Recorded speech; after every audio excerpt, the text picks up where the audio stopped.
We're just a couple of days into the Indian T20 League, and we've already seen some crackers, haven't we? Let's see what Hyderabad versus Bangalore has in store for us. I'm Anubhav Jain, and joining me to preview this matchup is the dynamic duo of Ayaz Memon and Mandira Lalwani, our two in-house experts here at One Play Sports. Ayaz, Mandira, good to see you again. Great to be back. Good morning. Good morning. Ayaz, keeping with tradition, I'm going to kick things off with you. So, top talking points for this matchup and top players to look out for. Well, both, since you mentioned the top, players and top talking points, let's just say that the two batting sides are top heavy. If you look at the face-off, there is for Bangalore, there's Virat Kohli, AB de Villiers, and Aaron Finch, who they've got, this season. And Hyderabad have got David Warner, Johnny Bairstow, and Kane Williamson. So it is a very top-heavy batting lineup for both teams. And I think really that holds the key in a way to the match. But it's not just about them. I think what we've seen so far in the few matches that have been played in this Indian T20 League is that there is help for the bowlers. The bowlers are coming into their own. The fast bowlers as well as the spinners. I see a couple of spinners becoming very key figures. Yuzvendra Chahal for Bangalore and Rashid Khan for Hyderabad. He's actually been very successful with them for the past couple of seasons. So my picks for this match, and three from each team, it'll have to be David Warner. He's got a spectacular record in the Indian T20 League. I would plump for Williamson ahead of Bairstow because Williamson has got the ability to bat through the innings. He can be the fulcrum.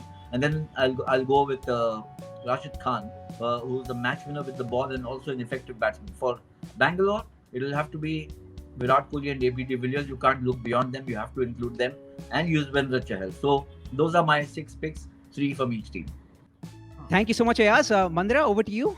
Your take. Fantastically put, Ayaz. As usually, summarized it just so perfectly. I tend to ramble on a little bit, so please do indulge me. Bangalore versus Hyderabad. If you see overall, Bangalore's always been such a strong team on paper. It has Virat Kohli leading from the front, aggressive style, always so passionate, and yet that victory eludes this team.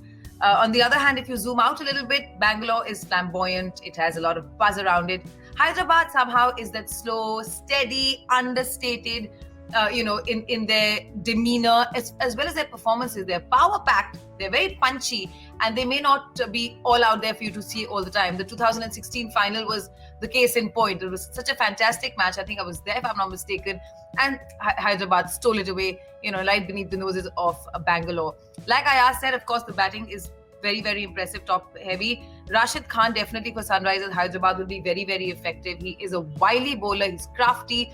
Especially, he's such a top leg spinner. And Virat Kohli and AB de Villiers both struggle against the leg spin. So I think that'll be very handy to look at. Fabian Allen, he's a powerlifting all-rounder. He'll be very, very handy and he will fortify Hyderabad considerably. I feel, I didn't know this about him. He had this life-changing accident in 2016 where he almost lost his arm.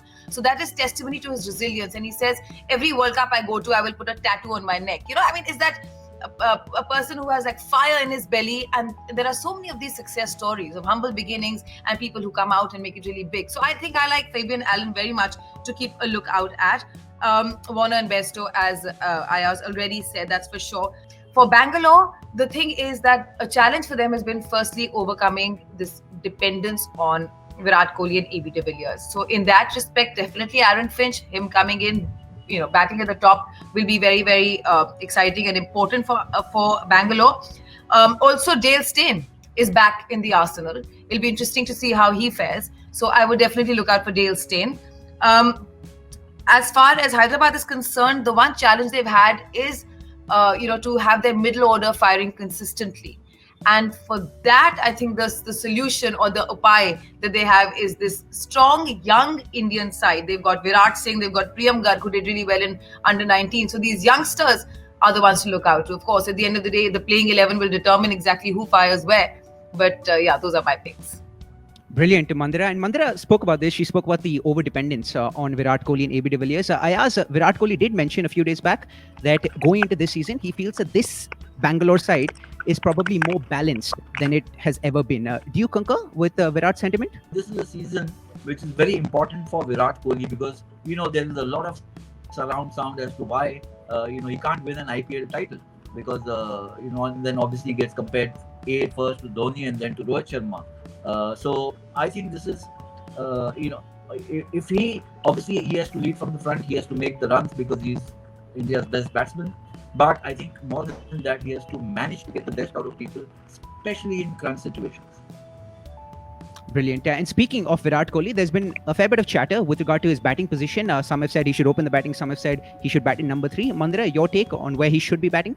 I think number 3 for sure, because he is needed to stabilize the innings. You know, if you tend to lose your openers early, where in this case with Rashid Khan coming in, if he opens, it's a good chance that he will dismiss the bowlers, the top order easily. In which case, I think Virat is needed at number 3 to stabilize. But I just thought I'd mention here, from what I've heard is that Virat and Aaron Finch will open.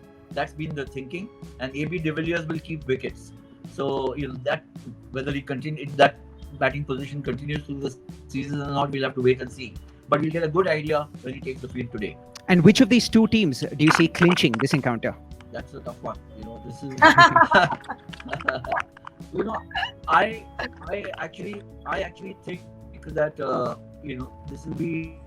this is going to be the season of reckoning for the Bangalore team, and I see them going out, full steam, all cylinders firing today. So I would say, I'll lean a little towards them. If it goes their way, then you could say that they are seriously in the hunt for a title this year. Well, they have to be reckon? their choice. Like you said earlier, Virat Kohli is probably, of course, on a professional front, and the fact that he's Bangalore, they get to register that tournament victory. But even personally, the kind of temperament he has, it must be really getting at him to not, see it through. However, it's the opening match. It is a new venue.